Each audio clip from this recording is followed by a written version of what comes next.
Saudara, terima kasih Anda masih menyaksikan Kompas Pagi. Oknum Brimob Polda Maluku yang menganiaya pelajar hingga tewas di Kota Tual ditetapkan sebagai tersangka. Usai ditetapkan sebagai tersangka, Bribda MS dipindahkan ke Ambon dan ditahan di Bid Propam Polda Maluku untuk menjalani pemeriksaan intensif. Tersangka juga akan menjalani pemeriksaan kode etik dan profesi Polri. Sebelumnya, dua siswa Madrasah Sanawiyah AT dan NK diduga dianiaya Bribda MS usai dituduh sebagai pelaku balap liar.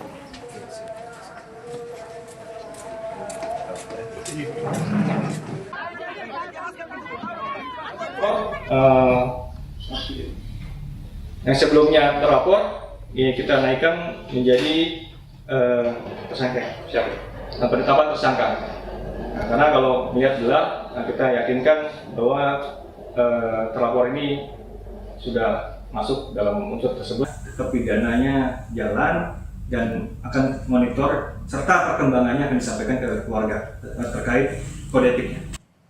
Kapolda Maluku Irjen Dadang Hartanto menegaskan anggota Brimob tersangka kasus penganiayaan yang mengakibatkan kematian terancam sanksi dipecat dengan tidak hormat. Sidang etik profesi akan dilakukan pada Senin 23 Februari. Sementara proses hukum berkas perkara akan segera dilimpahkan ke kejaksaan. Ancaman sanksinya adalah BTDA. BTDA itu pecat. Jenderal, percepatan penanganan kasus ini apakah ada tekanan dari Mabes Polri atau enggak. Kita menyadari bahwa tindakan tersebut tidak bisa ditolerir, tindakan kekerasan. Itu sejak awal sudah saya arahkan seperti itu. Jadi ini adalah bentuk tanggung jawab hukum yang diberikan kepada kita. Ya, meskipun itu adalah anggota kita tidak diskriminasi untuk melakukan penindakan. Seorang pelajar Madrasah Sanawiyah di Tual, Maluku dianiaya oknum anggota Brimob usai dituduh sebagai pelaku balap liar. Tewasnya korban memicu amarah warga hingga mendatangi markas Brimob Tual. Menurut sang ayah, korban dan kakaknya mengendarai motor pada Kamis pagi dan melintas di Jalan RSUD Maren, Kota Tual. Di jalan itu, anggota Brimob Polres Tual sedang berpatroli cipta kondisi dan mendapat informasi adanya kegiatan balap liar. Saat korban dan sang kakak melintas, salah satu anggota Brimob memukul korban dengan helm, sehingga korban terjatuh dari motor. Sempat mendapat perawatan di rumah sakit, namun nyawa korban tak tertolong. Sang ayah membantah kalau anaknya terlibat balap liar dan meminta pelaku dihukum seberat-beratnya. Dari rumah itu sekitar jam 6:30 itu saya larang, nggak boleh kemana-mana. Tapi keluar rumah mereka sudah jalan, saya larang. Tapi setahu saya itu mereka nih jalan aja, mereka berdua aja. Oke. Jalan ke rumah sakit, langsung balik.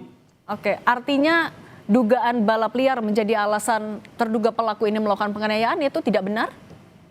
Oh, itu tidak benar, tidak benar, tidak benar, tidak benar. Dari hasil gelar perkara, Polres Tual menetapkan Bribda MS sebagai tersangka. Secara paralel, proses pidana terhadap Bribda MS ditangani Polres Tual, sementara proses kode etik ditangani Bid Propam Polda Maluku. Kapolri pun menjamin penindakan hukum hingga kode etik kepada pelaku akan berjalan transparan. Sudah diproses ya, saat ini sedang dalam pendalaman penyelidikan dari proses yang ditangani oleh Polres, diasistensi oleh Polda ya, kalau tidak salah, saat ini sedang berjalan. Saya kira hal yang seperti itu kita transparan. Komisi Perlindungan Anak Indonesia (KPAI) meminta polisi menjamin tak ada intimidasi terhadap keluarga dan korban. KPAI menyebut, kakak korban juga harus mendapat pendampingan psikologis hingga rehabilitasi.